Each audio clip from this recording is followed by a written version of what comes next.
Entonces toda la iglesia perseguida concluye en el 313 con el edicto de Milán o el edicto de Constantino, y cuando ya sucede esto, cuando llega a convertirse Constantino al cristianismo o acercarse, pues viene la iglesia a tener entonces una cercanía con el Estado. Entonces después de la iglesia perseguida viene la iglesia pues imperial. Es la iglesia que del 313 hasta el 476, con la caída del Imperio Romano, pues se mantiene en esa unificación con el Estado. Y entonces encontramos una iglesia en ese periodo de tiempo que tampoco tiene una denominación determinada, simplemente es la iglesia del Señor. Pero en ese tránsito de tiempo, del 313 al 476, en ese periodo, en ese lapso de tiempo, pues la iglesia se iba corrompiendo.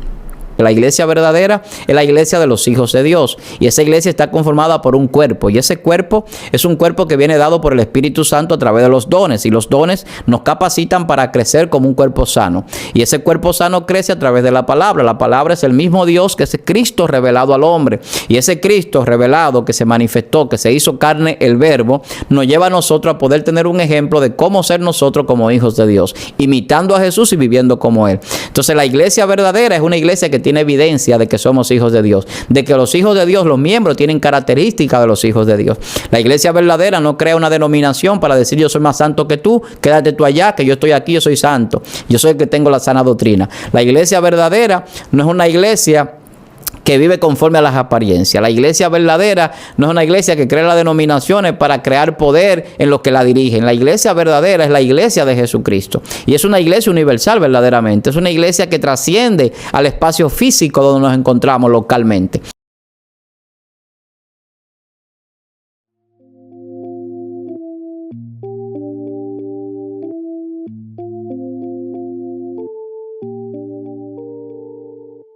Gracias por estar aquí con nosotros. De verdad que para mí es un gran placer, su hermano pastor Víctor Almanzar, poder llegar a su vida a través de esta plataforma, a través de estos medios digitales que el Señor nos ha provisto para ser de bendición, porque el propósito de este canal es de bendecir y de edificar.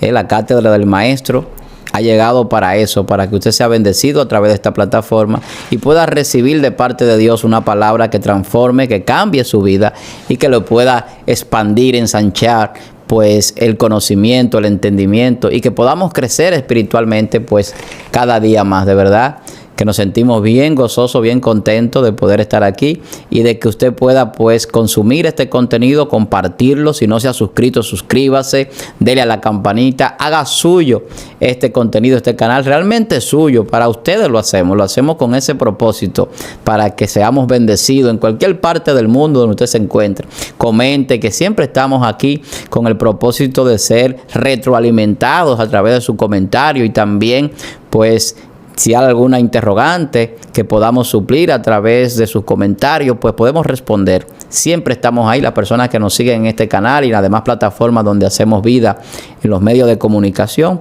pues saben que siempre estamos cercanos. Y eso es algo que Dios nos ha permitido pues entender. La cercanía que tenemos que tener como hermanos, que aunque estemos a distancia, quizás usted está en otro país, en otra parte del mundo, y yo aquí en República Dominicana, pues hay una conexión espiritual, hay una unificación espiritual, una unidad que Dios ha establecido para la iglesia, para sus hijos, para sus hermanos, y para los que no lo son, que quieran ser parte de esta familia de Dios, pues también pueden acercarse y comentar y pedir la oración, pedir también para su arrepentimiento, que podamos orar por ellos. Pues solamente es que usted tenga la disposición en su corazón de recibir a Cristo.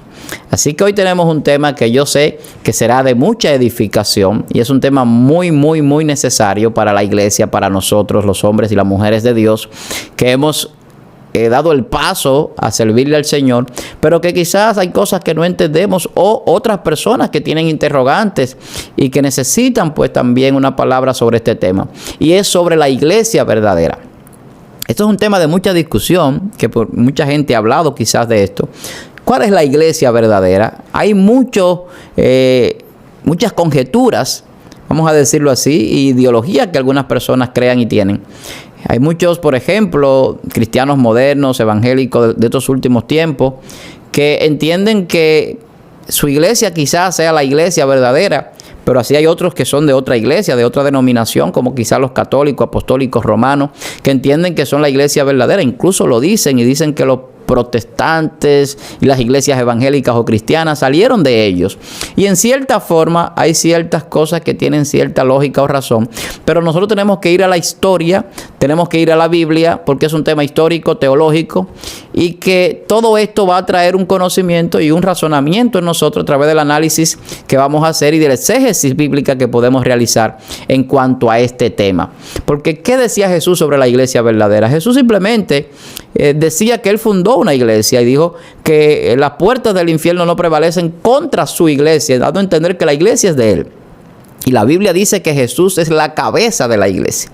En eso estamos muy claros, que la iglesia la creó Jesús bajo un fundamento que los apóstoles siguieron edificando bajo el fundamento de la palabra, y que a partir de ahí la iglesia creció por diferentes situaciones que se fueron dando, pero que siempre fue la iglesia de Jesucristo, o la iglesia de Dios, o la casa de oración, como dice en el Antiguo Testamento: mi casa será llamada casa de oración, porque el propósito es que sea un lugar de cercanía con Dios, el templo, pero realmente la iglesia es más que el templo. Cuando tomamos el significado de la palabra o la etimología, la palabra eclesia, de donde viene del griego, es asamblea. Es una reunión de personas. Eso es la palabra iglesia. Entonces la iglesia es una combinación de personas que se reúnen en comunión. Pero ¿qué dice la Biblia? Que la iglesia es un cuerpo conformado con diferentes miembros, pero que al final todos son un solo cuerpo. Entonces eso es la iglesia: unidad, reunión, comunión. Pero también la Biblia dice que nosotros somos templo del Espíritu Santo, que el Espíritu Santo habita en nosotros. Entonces el templo no son 4 paredes, no es una edificación simplemente. El templo es parte del lugar que podemos utilizar para adorar a Dios y que Dios escoge para que nosotros le adoremos, pero al final ese templo pues no es la iglesia en el sentido espiritual.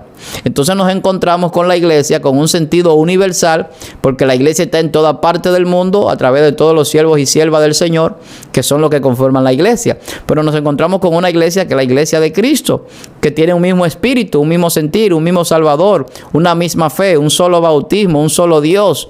Entonces, cuando nos encontramos con esa iglesia, esa es la iglesia verdadera. Y usted dirá: bueno, pero hay iglesias que hablan de esto, que tienen un solo bautismo, que tienen un solo Dios, que tienen un solo Salvador o mediador que es Jesucristo, que tienen un libro sagrado como la Biblia o otros. Pero al final de cuentas son una denominación que a veces tienen divisiones con otras denominaciones porque no comparten algunas cosas. Entonces viene la discusión: ¿cuál es la iglesia verdadera? ¿Es la adventista? ¿Es la bautista? ¿Es la menonita? ¿Son los reformados? ¿Son los bautistas? ¿Son los cristianos evangélicos pentecostales? ¿Son los católicos? ¿Cuáles son? Entonces viene la discusión y viene esta dicotomía, viene esa confrontación, y entonces viene la pregunta de muchas personas, que algunos incluso no son cristianos o todavía no han aceptado a Cristo: ¿cuál es la iglesia verdadera? ¿Por qué hay tantas religiones? ¿De dónde surgen? ¿Por qué? ¿Cuál fue la que Jesús fundó? ¿Cuál es la iglesia que Jesús fundó? Entonces vamos a ver un análisis en este compartir de la palabra que tenemos hoy, y nos vamos a dar cuenta que históricamente hay 3 fases de la iglesia, y esas 6 fases que la iglesia tiene son 6 de procesos de cambio. La primera es la iglesia apostólica, y esta es la iglesia que surge a partir del 30 después de Cristo hasta el 100. 30 al 100. ¿Y cuándo surge? Surge en el Monte de los Olivos. Surge después de la ascensión de Jesús. Entonces esta iglesia, que es la iglesia apostólica, es una iglesia donde los apóstoles hacen vida, y de los apóstoles son los que expanden la palabra y expanden la doctrina bíblica. Y termina con la muerte del apóstol Juan. Ahí termina la iglesia apostólica, con la muerte del último apóstol de lo que anduvo con Jesús. Pero luego viene otro proceso de la iglesia, porque durante ese proceso vimos la iglesia pentecostal, cuando el Espíritu desciende en Hechos capítulo 2, y vemos que desciende el Espíritu y ahí surge una iglesia pentecostal. Pero también vemos la expansión de la iglesia durante la iglesia apostólica, que se da en ese primer siglo de la iglesia, donde la iglesia pues con la persecución de los apóstoles se expande a diferentes partes, a Roma, a Samaria, a muchísimas partes de Europa, a muchísimos lugares de Asia. Y entonces vemos el crecimiento de la iglesia más allá de Jerusalén, más allá de la Tierra Santa. Entonces nos damos cuenta que en ese periodo apostólico hubo un sinnúmero de movimientos para la iglesia, pero la iglesia era una sola. Era una sola iglesia. Habían quizás diferencias entre algunos de los apóstoles, entre algunos de los ministros, de las personas que en ese tiempo pues ejercían la vida cristiana, la vida como hijo de Dios, pero sin embargo era una sola iglesia y no había una denominación. El apóstol Pablo habla de las iglesias de Dios, a la iglesia de Dios, a la iglesia de los santos. A los cristianos se les llamaban hermanos, los del camino en esos periodos, pero todo eso eran pues formas de llamarlo, pero no la forma en que Dios lo estableció. Porque al final nosotros venimos siendo hijos de Dios y por lo tanto somos hermanos. Pero la iglesia es la iglesia de Jesucristo, donde los hermanos habitan en armonía y en comunión. Entonces vamos bien. Pero ¿cuál es la iglesia verdadera? Sigue la pregunta. Pasamos el periodo de la iglesia apostólica y entramos a la iglesia perseguida. Y la iglesia perseguida es desde ese primer siglo, desde el 100 hasta el 313. Ahí hay más de 200 años de persecución. Y no la persecución que generó la expansión con la muerte de Esteban en la iglesia apostólica. Ahora nos encontramos con una persecución por los emperadores romanos, por el imperio. Y es una persecución atroz y que devora a la iglesia, devora a los hermanos. Y vemos que desde Nerón hasta Diocleciano hubieron 10 emperadores romanos que atacaron la iglesia con todo lo que tenían. Llevaron a morir al Coliseo a muchos hombres y mujeres de Dios, lo torturaban, hacían cosas atroces con ellos, lo martirizaron y muchos fueron mártires. Pero resulta que durante ese periodo de la iglesia perseguida, la iglesia creció más que nunca. Tuvo un crecimiento descomunal y mientras más cristianos mataban, más crecía la iglesia, más se expandía porque la gente se arraigaba más en la fe. Porque cuando alguien muere por lo que cree, eso le da un toque de confirmación y esa sangre derramada, pues establece un sello de esa verdad indiscutible, inmutable, esa verdad que Jesucristo es el Hijo de Dios y que vino a salvarnos y que se manifestó Dios como hombre en la tierra y que la iglesia está para propagar ese evangelio del reino, de la buena noticia. Entonces toda la iglesia perseguida concluye en el 313 con el edicto de Milán o el edicto de Constantino, y cuando ya sucede esto, cuando llega a convertirse Constantino al cristianismo o acercarse, pues viene la iglesia a tener entonces una cercanía con el Estado. Entonces después de la iglesia perseguida viene la iglesia pues imperial. Es la iglesia que del 313 hasta el 476, con la caída del Imperio Romano, pues se mantiene en esa unificación con el Estado. Y entonces encontramos una iglesia en ese periodo de tiempo que tampoco tiene una denominación determinada, simplemente es la iglesia del Señor. Pero en ese tránsito de tiempo, del 313 al 476, en ese periodo, en ese lapso de tiempo, pues la iglesia se iba corrompiendo. Se iba corrompiendo las personas que conformaban la iglesia, los obispos, los ministros, las personas que estaban para dirigir al pueblo, pues empezaron a querer abrazar el Estado y muchos a querer tener el poder de los emperadores. Entonces viene a partir del 476, pues un cuarto periodo, estamos hablando de 6 periodos: iglesia apostólica, iglesia perseguida, iglesia imperial, donde se desarrollaron los imperios, luego la iglesia medieval. Viene la iglesia medieval. Y la iglesia medieval, que es ese cuarto periodo de la iglesia a nivel general, pues son un periodo de casi 1000 años, desde el 476 hasta el 1453. Un periodo de aproximadamente 1000 años que la iglesia tuvo una serie de transformaciones.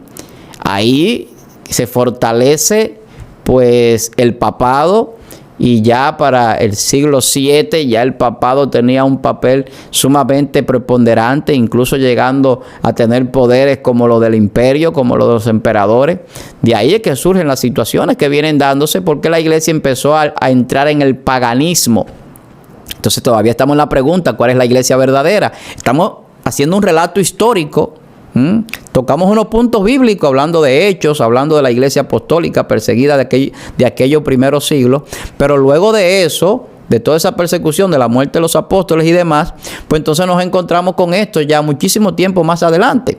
Entonces ya para el 476 ya la iglesia estaba entrando en una corrupción indetenible, entrando al paganismo, la infabilidad papal y todos esos concilios aberrantes que le dieron pues categoría de doctrina o de autoridad al hombre, o de doctrinas aceptadas que ni siquiera la Biblia establece, para establecer pues un orden para dirigir la iglesia, saliéndose muchas veces de cosas que ya Jesús había establecido en las Escrituras.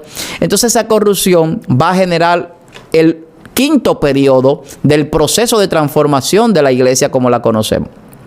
No estamos hablando todavía de denominaciones. Se habla de la iglesia romana, que surge en ese periodo y todo eso, pero eso surge porque la iglesia tenía como sede Roma. Pero luego con la caída de Constantinopla viene entonces ya el periodo de la iglesia reformada. Ya para el año de 1453, pues entonces 1449 ya viene entonces ese proceso. Un proceso donde comienza la reforma.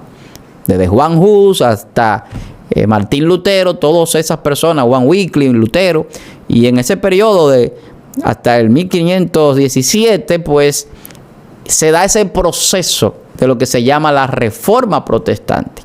Ahí también vamos a encontrar la Contrarreforma que se generó en la iglesia, que quedó pues queriendo mantener su hegemonía y su poder en los diferentes estados y estableciendo pues un entendimiento con los protestantes para que no ganaran tantos adeptos. Entonces los protestantes no eran en sí una iglesia, sino que fue un movimiento, que ahí se sumó Calvino y otros al movimiento protestante. Y esos protestantes que comenzaron entonces a generar doctrinas y enseñanzas más profundas, que si el libre albedrío, que si la predestinación y una serie de cosas, que si Jesús es Dios o hombre, y empezaron a darle pues un matiz a las doctrinas más profundizadas, porque entonces vino también un despertar en ese periodo. En el periodo de la Reforma Protestante ya la imprenta había sido creada por Gutenberg allá por el siglo XIV, siglo XV, y en ese periodo del siglo XIV al XV pues se va a dar una libertad a las escrituras que no tenía antes. Digo libertad en el sentido humano porque la escritura nunca ha estado encarcelada ni secuestrada, pero los que dirigían la iglesia en ese periodo, cuando se da pues esta manifestación de la Reforma Protestante, pues no permitían ni siquiera que la Biblia sea enseñada en muchos lugares, y que muchas personas pues, vamos a decirlo así, de los plebeyos, del populacho, de las personas comunes, pues tuvieran las escrituras. Incluso era difícil para una persona de escasos recursos, también por el gran costo que tenía pues una Biblia, porque en ese tiempo pues se redactaba todo a mano a través de copistas. No había imprenta antes de la imprenta. Entonces luego que la imprenta es creada, pues también viene el protestantismo, y entonces viene la traducción a la Biblia al alemán de Martín Lutero, la traducción al inglés de la Biblia. Entonces empezamos a tener la Biblia propagándose, incluso traficándose por todo el mundo. Y en ese quinto periodo, que es la iglesia reformada o la Reforma Protestante, entonces se desprende de la iglesia que venía desde el primer siglo, después de la muerte de Jesús, de la era cristiana, hasta el siglo XV, dominando con sus errores, con sus fallas, con muchos hombres de Dios dentro de ella, que quizás no apoyaban lo que se hacía contrario a la palabra, contrario a lo que Dios había establecido, contrario a lo que Jesús había establecido. Esa corrupción que se generó en la iglesia la dividió, porque Martín Lutero es fruto de una división interna de la iglesia, porque en la iglesia se estaba enseñando que la gente iba al purgatorio, algo que se inventaron para sacar dinero para construirle al Papa León X o financiar los propósitos de este Papa. Y Juan Tetzel decía que mientras caía la moneda, así mismito como caía la moneda, salían las almas del purgatorio de las personas que pagaban, pues familiares de las personas que pagaban para alcanzar ese perdón después de la muerte. Cosa que es totalmente antibíblico y por lo tanto que es una herejía Y es una doctrina de demonio, por lo tanto es contrario a lo que Dios establece. Entonces vemos que ya aquí esa iglesia que empezó siendo la iglesia del Señor no es esa iglesia, y ya es una iglesia apóstata, una iglesia que ya ha introducido los ídolos, que ya ha introducido el paganismo, las fiestas paganas, que está enseñando a hacer cosas que la Biblia no dice. Entonces, ¿cuál es la iglesia verdadera? Es esa, como dicen algunos hermanos que le dicen a los evangélicos hermanos separados. Entonces, no es que seamos hermanos separados, es que la iglesia del Señor no está unida a la corrupción ni al pecado. La iglesia del Señor tiene que ser santa, dice la Biblia, como Él es santo. Tiene que ser sin mancha, sin pecado. Y no es que nosotros los hombres no pecamos, es que no vamos a practicar el pecado ni a reincidir en el pecado. Y si el pecado es descubierto, no lo vamos a ocultar, sino que vamos a humillarnos para que Dios nos perdone. Si estamos equivocados y por equivocarnos y errar pecamos, tenemos que humillarnos para que Dios nos perdone. Entonces, cuando vamos entrando a profundidad en este relato histórico, vamos a caer en la última manifestación de la iglesia en este análisis que estamos haciendo a nivel histórico, y es la iglesia moderna. Ya después del protestantismo, en el siglo XVI, concluyendo en el siglo XVI, entonces a partir de ahí, siglo XVII, siglo XVIII y siglo XIX, pues viene unas situaciones bien especiales, porque ya en el siglo XVII viene lo que es el liberalismo teológico, donde empiezan a surgir denominaciones, y ya habían denominaciones antes que se habían abierto, saliendo desprendidas de lo que era el protestantismo y las reformas que se habían hecho, y estaban los reformados, y surgen muchas denominaciones ya con nombre, pero que la Biblia no establece nombres denominacionales para dividir la iglesia, ni para establecer la iglesia, ni la doctrina de la iglesia, ni tampoco la iglesia verdadera está establecida bajo un nombre o una denominación. Bíblicamente usted no va a poder sustentar eso, porque el hombre crea divisiones junto con las denominaciones. Dios crea unidad en la iglesia sin denominaciones, pero sí con comunión, sí con fundamentos, sí con doctrina sana, basado en la teología, en los principios teológicos, basado en los principios morales, éticos y espirituales que Dios establece. Entonces la iglesia verdadera tiene cierta característica. Entonces cuando entramos a la iglesia moderna, a partir del siglo XVI, nos encontramos que ya a partir del siglo XIX viene lo que es la iglesia evangélica, pentecostal, como nosotros la conocemos. Porque ya en el siglo XVI y siglo XVII se expanden las misiones y se lleva el evangelio a África, se lleva el evangelio a Latinoamérica y se lleva el evangelio a América. Y entonces ya el evangelio no era solamente de aquel lugar de Europa como centro del mundo, ni de aquella tierra de Medio Oriente, sino que de allá del pueblo judío, la palabra de Dios en el canon bíblico y en el Nuevo y Antiguo Testamento viene a traer un conocimiento, y ya con las revelaciones espirituales de los postreros tiempos que vienen dadas por el Espíritu Santo, pues la expansión crea una serie de movimientos cristianos o llamados cristianos, y se crean más denominaciones.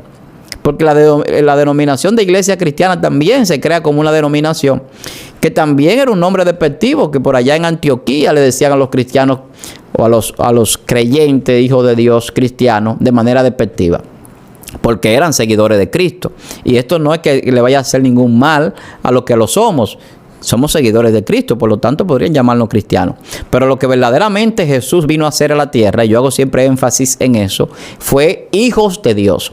Él no vino a hacerlo a nosotros de una denominación, porque la iglesia verdadera es la iglesia de los hijos de Dios. Y esa iglesia está conformada por un cuerpo. Y ese cuerpo es un cuerpo que viene dado por el Espíritu Santo a través de los dones. Y los dones nos capacitan para crecer como un cuerpo sano. Y ese cuerpo sano crece a través de la palabra. La palabra es el mismo Dios que es Cristo revelado al hombre. Y ese Cristo revelado que se manifestó, que se hizo carne, el Verbo, nos lleva a nosotros a poder tener un ejemplo de cómo ser nosotros como hijos de Dios, imitando a Jesús y viviendo como Él. Entonces la iglesia verdadera es una iglesia que tiene evidencia de que somos hijos de Dios, de que los hijos de Dios, los miembros, tienen características de los hijos de Dios.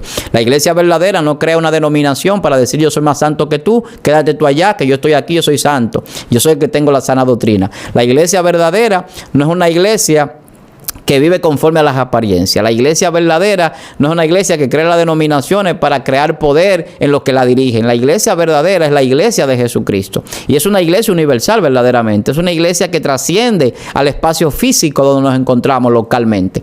Por esa iglesia espiritual tiene que estar unida por el amor. Tiene que estar unida por los principios doctrinales que Jesús enseñó y que están en la Biblia, y que se le dijo a los apóstoles que enseñaran a los demás discípulos a guardarlo para que alcancemos la salvación y la vida eterna a través de nuestro Señor. Entonces, cuando entramos a ese nivel de fe, de tener a Dios como nuestro Padre Celestial, de tener a Jesús como nuestro Salvador y el único mediador entre Dios y los hombres y nadie más, cuando entramos a entender que el Espíritu Santo es el que está con nosotros hasta que partamos de esta tierra para llevar nuestra alma a la presencia de Dios santificada, pero también cuando entendemos que aquí en la tierra estamos de paso y que todo lo que existe aquí no es de nada importante más allá que para hacer la obra de Dios, y eso es parte del proceso y el propósito que se da en la iglesia. Entonces la iglesia tiene una misión y es realizar la obra que Dios nos ha delegado. Dice la Biblia que Dios preparó buenas obras de antemano para que nosotros anduviésemos en ella. Ese es el propósito. Entonces nosotros estamos aquí para hacer esas buenas obras. Pero el propósito de Dios, hacernos su imagen y semejanza para salvarnos, es la iglesia la que nos abraza para darnos esa formación. Y la iglesia somos todos los hermanos que cada uno con el don que Dios nos ha dado ministramos conforme a ese don, como dice el apóstol Pedro. Que tenemos que ministrar conforme al don que se nos dio y conforme a la medida que Dios lo ha dado en nosotros. Entonces la iglesia verdadera, volvemos al punto, ¿cuál es? ¿Es la iglesia apostólica y romana? Nos damos cuenta que no. Porque si vamos a la iglesia primitiva, no era la católica. Era la iglesia de los apóstoles en el primer siglo. Pero luego de la persecución y la apertura de esa persecución, ya entrando al 313, pues la iglesia se corrompe en el Estado. Y durante toda la edad medieval, el proceso imperial, pues la iglesia se corrompió. Y la iglesia perdió muchísimas facultades por vivir de espalda a Dios. Muchos hombres y mujeres que la dirigían o que supuestamente dirigían la iglesia, que simplemente eran templos y lugares y personas, pero no la iglesia de Cristo. La iglesia de Jesucristo es el mismo que la dirige, y cuando no sea así hay un fracaso. Entonces la denominación no hace la iglesia verdadera, ni pentecostales, ni adventistas, ni testigos de Jehová, ni católicos. O sea, ningún nombre denominacional, bautista, ningún nombre, no importa cuál sea, va a ser una iglesia apta delante de Dios. Lo que sí la hace apta es los miembros que viven conforme a la voluntad y a la obediencia a Dios y conforme a su palabra. Entonces eso sí es importante. Entonces la iglesia verdadera es una iglesia que reconoce eso que estamos hablando.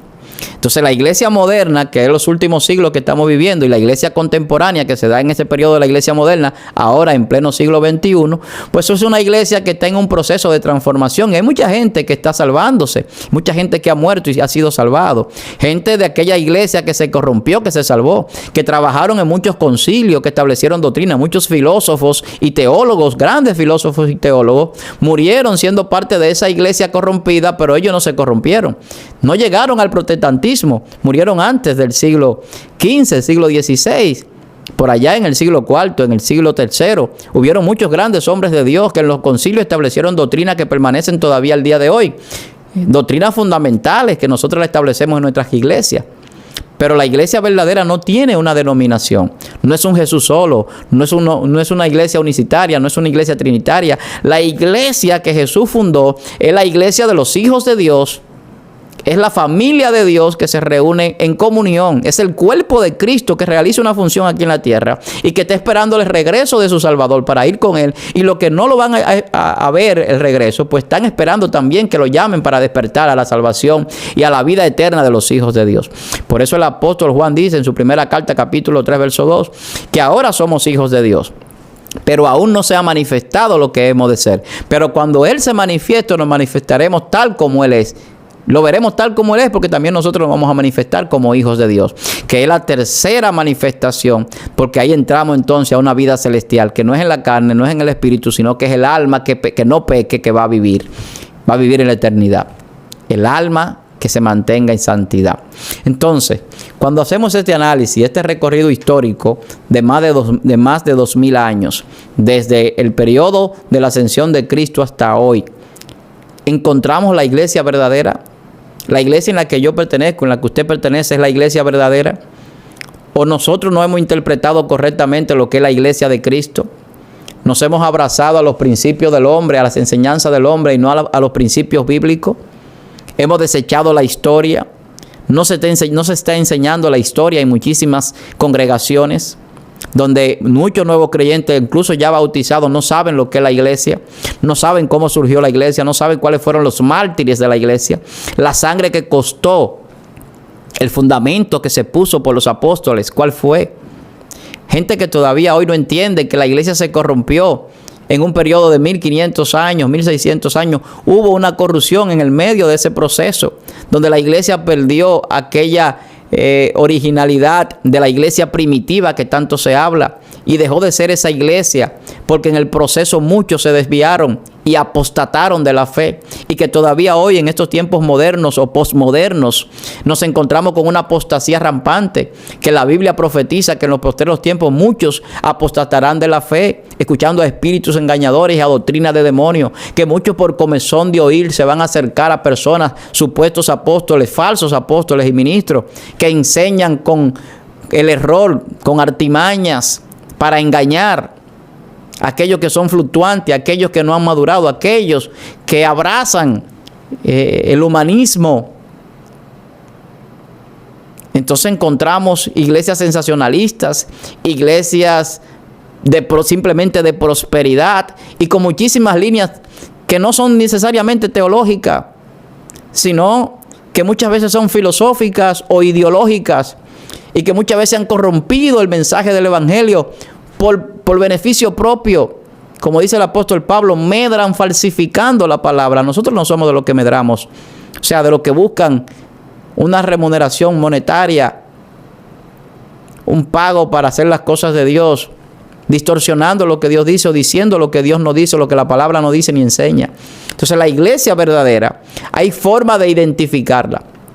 En la iglesia verdadera se adora a Dios. En la iglesia verdadera se tiene a Jesús como el mediador, como el Salvador. En la iglesia verdadera los hombres y mujeres de Dios trabajan para la gloria y la honra de Dios. En la iglesia verdadera hay humildad. En la iglesia verdadera hay amor. En la iglesia verdadera hay comunión. En la iglesia verdadera nos bautizamos en el nombre de nuestro Señor Jesús. Nos bautizamos en el nombre de nuestro Señor. Buscamos la salvación. Nos arrepentimos de nuestros pecados. Tratamos de vivir una vida diferente, apartado del mal. En la iglesia verdadera se celebra la conmemoración de la cena del Señor como ordenanza. Se predica el evangelio como comisión y gran comisión por todas las naciones y a toda la criatura para que se salven. Eso es lo que el evangelio enseña para los discípulos, para los que serán mañana maestros, pastores, evangelistas, profetas, apóstoles. Hay un fundamento bíblico. No es al azar, no es porque un hombre diga, no es por una denominación. La denominación no hace una iglesia más grande que otra. La denominación no da una credencial para que usted sea un pastor, un apóstol, un evangelista. La da Dios a través de los dones que dice que el Espíritu da a cada quien conforme a como Él quiere. Entonces ahí hay una discusión, porque entonces la gente empieza a decir, no, pero Dios no delegó un poder. Claro que no delegó un poder a la iglesia y a los ministros. Yo soy ministro, soy pastor, soy maestro, pero eso me lo dio Dios, no fui yo. No depende de mí, no depende del que quiere ni del que corre. Es Dios que tiene misericordia. Y es Dios que unge, es Dios que envía, es Dios que capacita. Y el que está en contra de eso está en contra de la Biblia. Es el Espíritu Santo de Dios que nos instruye, nos enseña y nos dirige para hacer las cosas para Dios. Nosotros los hombres nos organizamos y Dios ha creado la iglesia para que estemos en comunión y respetemos y obedezcamos a nuestros líderes. Y lo imitemos cuando su conducta sea correcta, cuando su testimonio sea correcto. Que imitemos su fe. Que evaluemos cuál es su comportamiento. No somos ovejas ciegas, ni caballos que no podemos mirar a los lados, que tienen que llevarnos con un cabastro y atado para ir donde tenemos que ir. Somos hombres y mujeres que hemos sido llamados a ser hijos de Dios, que hemos creído y por lo tanto hemos sido hechos hijos de Dios. Y eso hace la iglesia verdadera. La iglesia verdadera es una iglesia transparente. Es una iglesia que predica con la verdad, columna y baluarte de la verdad. La iglesia que Cristo fundó no oculta las cosas. La iglesia que Cristo fundó no crea divisiones. Dirán algunos, yo soy de Apolo, yo soy de Cefas, yo soy de Pablo. La Biblia dice que todos somos de Cristo y que el crecimiento lo da Dios. Y que no importa la capacidad que tenga un hombre, no le pertenecemos a ningún hombre. Le pertenecemos al reino de los cielos a través de Jesucristo. Entonces la iglesia verdadera es una iglesia espiritual totalmente. Es una iglesia que en lo físico obra para que Dios sea glorificado y el amor de Dios sea manifestado. Y nosotros podamos entonces ser representantes como embajadores del reino. Pero la iglesia verdadera no depende de una denominación, no depende de una titulación de un gobierno, de una incorporación, no depende de eso. La iglesia verdadera no depende de un decreto presidencial. La iglesia verdadera no depende de que yo tengo la verdad o la tienes tú, o yo tengo la razón o tú tienes la razón. No depende de las reliquias que tengamos en el Vaticano. No depende de eso. De que usted tenga más reliquias, de que usted tenga los huesos de Pedro. Eso no es la iglesia verdadera. La iglesia verdadera es la iglesia de Jesucristo. Y los huesos de Jesucristo nadie lo ha encontrado. Cristo resucitó y ascendió al cielo y su cuerpo no está aquí. Entonces nosotros cuando entramos a entender la palabra, a entender la historia, a analizar, a razonar sobre las cosas, a crear un raciocinio y un pensamiento lógico, pensamiento sosegado, con juicio, con entendimiento, con revelación, con conocimiento teológico, nosotros nos vamos a dar cuenta que la iglesia verdadera somos todos los que hemos recibido a Jesucristo en nuestro corazón y vivimos conforme a la voluntad de Dios. Los que hemos sido hechos hijos de Dios. Y no es una denominación. Créame que no lo es. Si nosotros seguimos un análisis y entramos, por ejemplo, al libro de Apocalipsis, en el capítulo 2, nos vamos a encontrar a partir de ahí con las 7 iglesias de Apocalipsis. Y esas 7 iglesias son 7 periodos también. Así como yo mencionaba los periodos a nivel histórico, en las 7 iglesias de Apocalipsis son 7 periodos que están en la línea histórica de la iglesia en la humanidad. Desde el principio hasta el final, cada una representa un periodo de eso que venimos mencionando y de situaciones que se iban dando hasta el final. Entonces estamos llegando a ese 7º nivel de la iglesia, desde el origen en la iglesia primitiva y el fundamento de la iglesia hasta nosotros. Y Dios está haciendo un trabajo de perfeccionar a los santos para la salvación y completando un número para la salvación. Un número que no lo tiene ningún hombre. Una cantidad específica, perfecta, que Dios estableció de salvados y que se va a completar. Si todavía tú no has entrado a la iglesia verdadera, yo te pido que aceptes a Jesucristo en tu corazón y vas a entrar a la verdadera iglesia, la iglesia de nuestro Señor, la iglesia espiritual, la iglesia que Dios fundó a través de Jesucristo para que Jesús llevara a muchos hijos a la gloria, como dice el libro de los Hebreos. La iglesia que Cristo como una novia va a arrebatar para llevarla al esposo, la iglesia del Señor, esa iglesia de santidad, que se aparta del pecado y que se aparta del mal. Esa iglesia que pregona las buenas nuevas, que hay buena noticia, que hay esperanza, que hay vida después de la muerte, que Satanás fue derrotado por Jesucristo, que el poder del Espíritu Santo está en nosotros para libertar al cautivo, al que está atado al pecado, atado por los espíritus demoníacos, aquellos que están atados y que sus debilidades no le permiten ver la luz de Cristo, entrar a esa dimensión espiritual. La iglesia verdadera está abierta para ti, está abierta para todos nosotros. Es una iglesia que sus puertas no cierran. Es una iglesia que usted puede inclinarse en cualquier lugar porque el velo del templo se rasgó. Recuérdense que el sacrificio cesó con la venida de Cristo. Aquella profecía del cese del sacrificio, aquella profecía de las 70 semanas de Daniel, se cumplen en Jesús en parte porque allí cesó el sacrificio en el templo. Se rasgó el velo y hoy podemos tener acceso al lugar santísimo, que no es simplemente un lugar donde se guarda la Eucaristía. El lugar santísimo no es un lugar donde se guardan los utensilios para la cena del Señor. El lugar santísimo es el lugar donde nosotros nos arrodillamos delante de Dios como sacerdotes que hemos sido creados por Dios como para ser sacerdotes y reyes de su pueblo, de su templo real en el reino de los cielos. Entonces usted puede ir delante de Jesús, arrodillarse, pedir perdón por su pecado y el Señor le va a perdonar. Usted puede confesarlo. Ahora hay que congregarse. Y no quiero dejar esta parte. Hay que congregarse. Porque entonces cuando entramos en el dilema de la iglesia verdadera, algunos van a decir, pues no hay que congregarse. Porque si la iglesia verdadera es Cristo, es espiritual y yo soy el templo del Espíritu Santo y en mí habita y Dios no habita en templo hecho por mano de hombre, como si necesitase de que alguien le adorase, como dice la Biblia, entonces va a haber gente que va a empezar a poner excusas para hacer la obra de Dios como se debe de hacer. La iglesia tiene un propósito. Los apóstoles iban y ponían todo, los creyentes, a los pies de los apóstoles para compartirlo. Y no había necesidad, dice la Biblia, en la iglesia primitiva. Habían diáconos para el servicio social. Habían los apóstoles para orar por los enfermos y para predicar. Y todo se hacía en armonía y la iglesia crecía. Y Dios añadía lo que habían de ser salvos. La iglesia tiene un propósito. Las obras son parte de la vida de la fe. Porque la fe sin obra es muerta, como dice el apóstol Santiago en su capítulo 2, verso 17.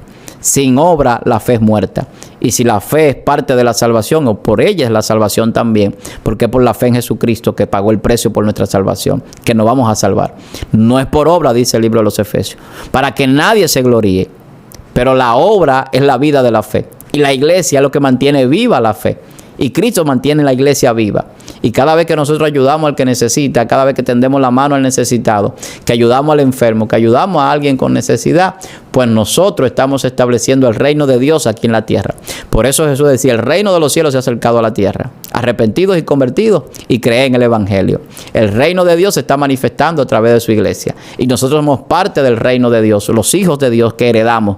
Los esclavos no heredan. Así que para ser parte de la familia de Dios, de la iglesia verdadera, hay que congregarse. Busca un templo donde se predique la sana doctrina, donde las normas sean normas que no sean gravosas y que no sean antibíblicas o que choquen con los principios doctrinales, donde los pastores sean hombres de fe, personas que tengan buen testimonio, los líderes de su congregación. Eso es una iglesia de Dios. Y no importa la denominación, porque la iglesia verdadera no tiene denominación. Pero usted tiene que salvarse. Y usted no puede mirar al hombre, porque la Biblia dice que hay que mirar a Cristo, que es el blanco. Ahora, usted sí puede establecer la palabra, y la verdad de Dios va a permanecer siempre. Y va a desenmascarar a los falsos. A los que están enseñando la mentira, es con la verdad que se combaten. Así que la iglesia falsa siempre va a salir a relucir, pero la verdad la va a delatar. Los que están engañando, los que están falseando la palabra, los que están enriqueciéndose con el evangelio, pues la iglesia verdadera no apoya esto. Y los hombres y mujeres de Dios van a predicar el evangelio sin compromiso a nivel humano, a nivel monetario, sino con el compromiso de la salvación y de la bendición de aquellos que necesitan la palabra. Para mí ha sido un gran placer en el día de hoy poder llegar a ustedes a través de esta plataforma, la Cátedra del Maestro. Su hermano Pastor Víctor Almanzar se despide, esperando que usted haya sido edificado con este contenido. Compártalo, dele a la campanita, coméntelo. La iglesia verdadera, ¿cuál es? ¿Cuál es la iglesia a la que yo tengo que pertenecer? Yo espero que sus dudas también hayan sido pues aclaradas en parte o completamente. Y como quiera en los comentarios, pues si usted tiene alguna pregunta, siempre estamos prestos. Si tiene algo que compartir con nosotros para edificación nuestra, como así nosotros hacemos este contenido, para que usted sea edificado, para edificación de toda la iglesia del Señor.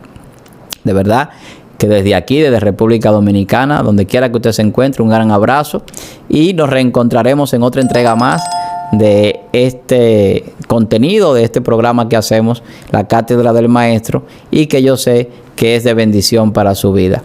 Nos despedimos esperando que usted sea bendecido. Así que shalom, bendiciones, y que Dios siga derramando sobre usted todas las manifestaciones y la riqueza de su gloria.